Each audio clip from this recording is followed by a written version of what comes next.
খেয়াল রাখতেন। বাবা বা পিতা 5 প্রকারের হয়। এখন তো বর্তমান সময়ে বাবা অনেক রকমের হয়। গাঁজাখোর সে নাকি বাবা, ঠিক আছে, গাঁজাখোর সেও বাবা। এভাবে মাছ ভান্ডারি বাবা, মাছ ভান্ডারি আছে, তালা বাবা, গাঁজা বাবা, কত বাবা আছে। কিন্তু বাবা আসলে বাবা 5টা। 1 নম্বর হলো আদি পিতা পয়গম্বর আদম আলাইহিস সালাম। 2 নম্বর জাতির পিতা পয়গম্বর ইব্রাহিম আলাইহিস সালাম। জাতির পিতার নাম কি? মিল্লাত আবিকুম ইব্রাহিম। আল্লাহ তাআলা কোরআনে ঘোষণা করেছেন তোমাদের জাতির পিতা পয়গম্বর ইব্রাহিম আলাইহিস সালাম। আমরা তো কিছুদিন আগে জাতির পিতা ইব্রাহিম আলাইহিস সালাম বলতে হয় না। নাউযুবিল্লাহ, ইব্রাহিম পয়গম্বর ব্যতীত অন্য কাউকে বলতে বাধ্য করত। আমরা মুসলিম, মুসলমানদের জাতির পিতা পয়গম্বর ইব্রাহিম। কোন শেখের জাতির পিতা হতে পারে না। জাতির পিতা বাবার জন্য বাধ্য করেছে, কিন্তু মুসলমানদের জাতির পিতা মিল্লাত আবিকুম ইব্রাহিম, আমাদের জাতির পিতা ইব্রাহিম আলাইহিস সালাম। তো পিতা কয়টা বললাম? আদি পিতা আদম আলাইহিস সালাম, জাতির পিতা ইব্রাহিম আলাইহিস সালাম, রূহানি পিতা মুহাম্মদুর রাসূলুল্লাহ সাল্লাল্লাহু আলাইহি ওয়াসাল্লাম।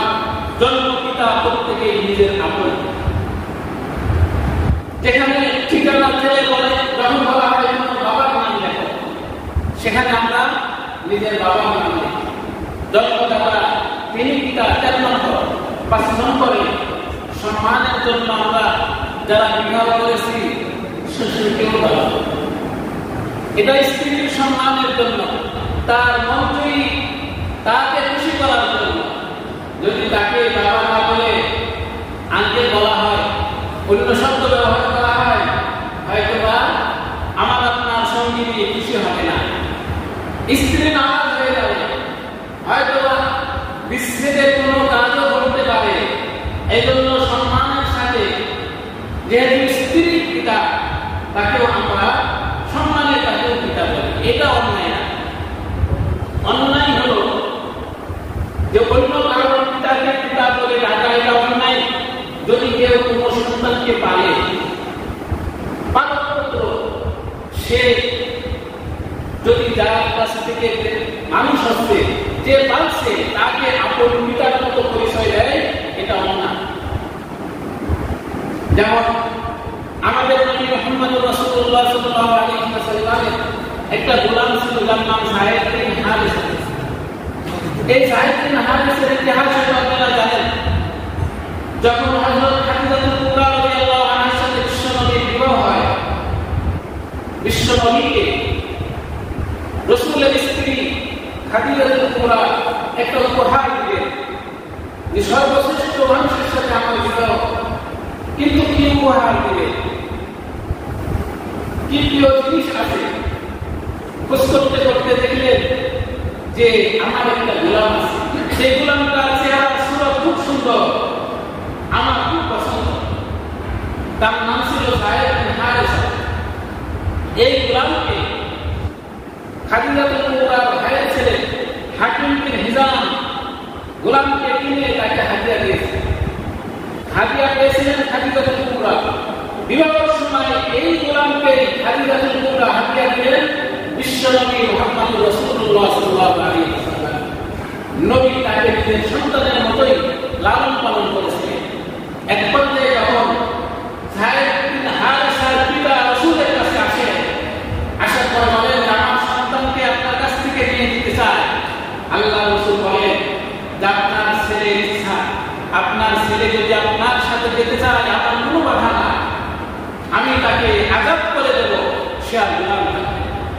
আর যদি সে আমার কাছে থাকতে চায়, সে যদি দিন শিখতে চায়, সে যদি মুসলিমের জীবন করতে চায়, তাহলে আপনি জোর করেন না, আমার কাছেই তাকে আপনি দিয়েছেন।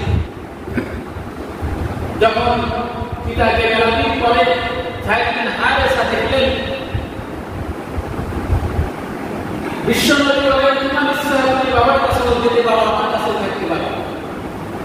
বাবাকে বললেন যে আমরা অনেক কষ্ট করে আমার কাছে পৌঁছেছেন। লম্বা ইতিহাস তো যায়েদ বিন হারেসাকে কোন এক টাকা বাড়ি থেকে চুরি করে বাড়ি অনেক খোঁজাখুঁজি করে বাবা সন্তান দিকে। বিশ্বনবী বলেন যে তোমার বাবার কাছে থাকার পূর্ণ অধিকার। যায়েদ বিন হারেসা নিজের বাবাকে বললেন, আপনি যদি কষ্ট না নেন, আমি শ্রেষ্ঠ মানব মুহাম্মদ রাসূলুল্লাহর কাছেই থাকতে চাই, কারণ তার কাছে আমি পিতার আদর পেয়েছি, তার কাছে আমি সব ধরনের আদর মায়া মমতা। বিশ্বনবীর কাছে থেকে গেলেন। মদিনার মানুষ এক পর্যায়ে তাকে যায়েদ বিন মুহাম্মদ বলে ডাকা শুরু করল, মানে মুহাম্মদের পুত্র যায়েদ। আল্লাহ তাআলা কুরআনুল কারীমের সূরা আহজাবের ৫ নং আয়াতে বললেন, উদউহুম লিআবাইহিম, সাবধান তোমরা যারা তোমাদের জন্মদাতা পিতাকে ডাকো। মুহাম্মদ সাল্লাল্লাহু